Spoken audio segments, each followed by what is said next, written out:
আসসালামু আলাইকুম। পাখি পালন সম্পর্কিত নতুন একটা ভিডিওতে আপনাদের সবাইকে স্বাগতম। ভিউয়ার্স, আপনারা যারা নতুন আছেন তারা আমার চ্যানেলটি সাবস্ক্রাইব করে রাখবেন, আর যারা ফেসবুক থেকে দেখতেছেন তারা আমার পেজটি ফলো করে রাখবেন। ভিউয়ার্স, আজকের ভিডিওটা হচ্ছে আমার খামারের ব্রিডিং আপডেটটা আপনাদের জানাবো। তো আমি সাধারণত এরকম ভিডিও এর আগে কখনো করিনি, তো জানি না ভিডিওটা কেমন হবে। যদি ভালো লেগে থাকে তাহলে আপনারা একটু কমেন্টে জানাবেন, বা যদি কেউ কোনো কিছু না বুঝে থাকেন বা কারোর কোনো কোশ্চেন থাকে তো সেগুলো হচ্ছে কমেন্টে জানাবেন। আর সবথেকে বড় একটা কথা সেটা হচ্ছে যে আপনারা যারা ভিডিওটা দেখেন তারা একটা লাইক আর একটা ছোট্ট কমেন্ট করে যাবেন। তাহলে হবে কি যে আমাকে এই ছোট্ট একটা লাইক বা একটা কমেন্ট আমাকে নতুন ভিডিও বানানোর জন্য উৎসাহ করবে। ভিউয়ার্স, এখন আমি আমার ব্রিডিং সেটআপে চলে যাব। আপনারা দেখুন, আলহামদুলিল্লাহ এটা হচ্ছে আমার ব্রিডিং সেটআপ। তো আমি আগেই করছি কি যে আপনার কিছু বক্স বের করে রাখছি, কারণ হচ্ছে আমি যখন ভিডিও করব তখন হচ্ছে যদি বক্স বের করে ভিডিও করতে যাই তখন হবে কি যে কিছু কিছু পাখি বের হয়ে যাবে।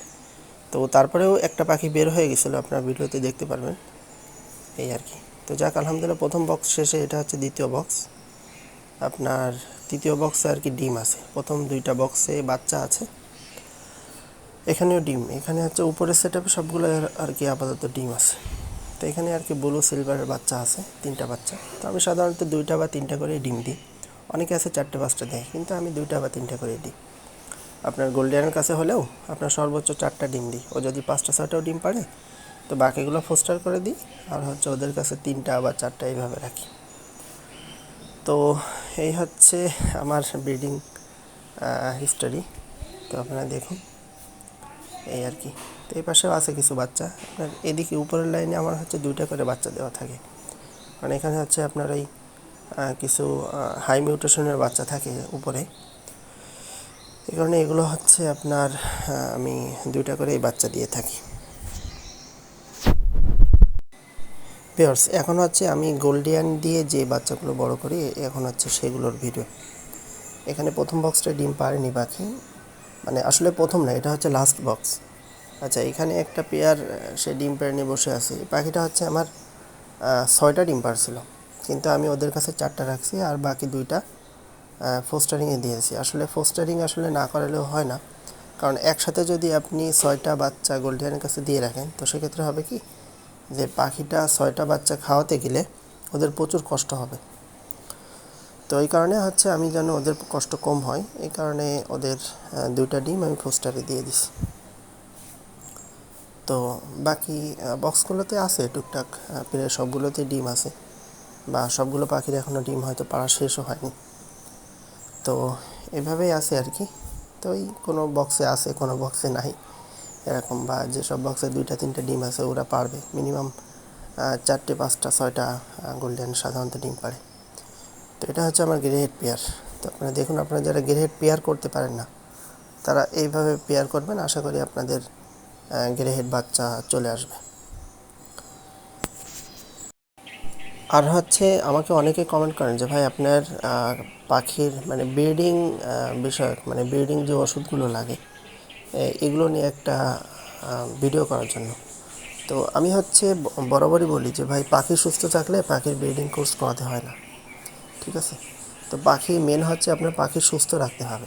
তো আপনি পাখি কিভাবে সুস্থ রাখবেন, তো তারই হচ্ছে অনেক টেকনিক আছে। তো আমি আমার অভিজ্ঞতা শেয়ার করছি, আমার অনেক ভিডিও আছে এই চ্যানেলে, যে কিভাবে পাখিদের সুস্থ রাখা যায়। কিন্তু আমি কখনোই আমি বলিনি যে পাখিদের ওষুধ খাওয়ান, এই ওষুধ খাওয়ান, ওষুধ খাওয়ান, এরকম আর কি আমি কখনো বলিনি। হ্যাঁ, বলেছি যে যে ওষুধগুলো একেবারে না দিলেই নয়, যেমন হচ্ছে বাচ্চা ফুটলে কিছু ওষুধ ব্যবহার করা লাগে, ঠিক আছে?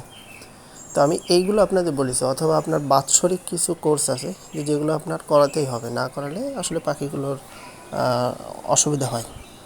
তো এইগুলো ছাড়া আমি কিন্তু কখনোই বলি না যে ভাই আপনি ডিম পাল্টেছেন না, আপনি ওষুধ দিয়ে ডিম পাড়ান। তো আপনি একবার একটা পাখিকে যখন ওষুধ দিয়ে ডিম পাড়ানো শুরু করবেন, ওই পাখিটা কিন্তু ওই ওষুধের প্রেশারের কারণে ডিম পাড়লো, ঠিক আছে?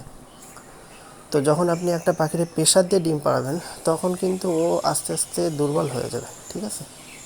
তো তো এজন্য হচ্ছে ব্রিডিং কোর্স না করায় পাখি সুস্থ রাখেন, পাখি এমনিতেই ডিম পারবে।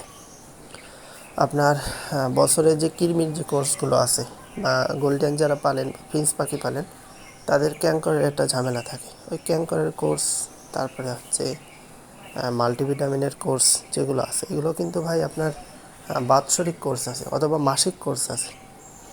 তো আপনারা সেগুলো করেন, তাহলে দেখবেন যে হবে। তো এখানে আমার একটা পাখি বের হয়ে গেছিলো, এই যে দেখেন আপনার একটা আমার পাল বেঙ্গলি ওই যে বের হয়ে আর কি উঠতেছে। তো যদিও আমার ঘরে থেকে বের হওয়ার কোনো চান্স নেই, তারপরে আর কি পাখিটা বের হয়ে গেছিলো। এখানে হচ্ছে আমি কিছু বাচ্চা আলাদা করছি, আপনার প্রায় 10-12 পিস মতো বাচ্চা আমি অলরেডি আলাদা করছি। তো এগুলো হচ্ছে এখনও বিক্রির উপযোগী হয়নি। আপনার এগুলো হচ্ছে বিক্রি করতে আরও কিছুদিন সময় লাগবে, কারণ হচ্ছে আপনার এখানে হচ্ছে অধিকাংশ বাচ্চা হচ্ছে আপনার ব্লু আর হচ্ছে সিলভার। তো ব্লু সিলভার বাচ্চা সাধারণত একটু নরমই হয়, বা এমনি ব্লু সিলভার পাখিগুলো একটু নরম হয়। মানে গ্রিন আর ইয়েলোর তুলনায় ব্লু আর সিলভার, মানে যত আপনার মিউটেশনে যাবেন তত পাখি হচ্ছে মানে দুর্বল ব্লাড লাইন হবে, ঠিক আছে। তো এই জন্য হচ্ছে ওই বাচ্চাগুলো হচ্ছে আমি এখনও বিক্রির উপযোগী করিনি। বাচ্চাগুলো বিক্রি করতে আরও 1 থেকে 1.5 মাস সময় লাগবে। তো এখানে একটা আপনার পেয়ার, যে আপনার সিলভার আর হচ্ছে গ্রিন।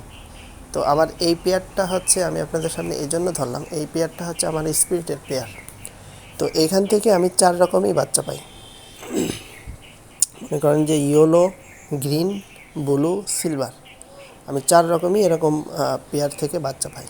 তো এই জন্য আপনারা যদি 1-এর ভিতরে 4 চান, তাহলে এরকম পেয়ার করবেন, যে দেখবেন যে আপনার এরকম একটা পেয়ার থেকে বা আপনার স্পিরিটের পেয়ার থেকে আপনার মানে মিনিমাম আপনারা 3 রকম বাচ্চা পাবেন। তো যখন আপনি একটা পেয়ার থেকে 3 রকম বাচ্চা পাবেন, তখন আপনার অনুভূতিটাই অন্যরকম হবে। এজন্য আপনারা যারা এক পেয়ার থেকে 3-4 রকম বাচ্চা চান, তাহলে তারা এরকম স্প্লিট পেয়ার করতে পারেন। তো দেখতে দেখতে ভিডিওর একেবারে শেষ পর্যায়ে চলে আসছি। তো আজকের ভিডিওটা কেমন হলো আপনারা সবাই একটু কমেন্টে জানাবেন। আর আজকের মতো এখানেই রাখছি। আল্লাহ হাফেজ।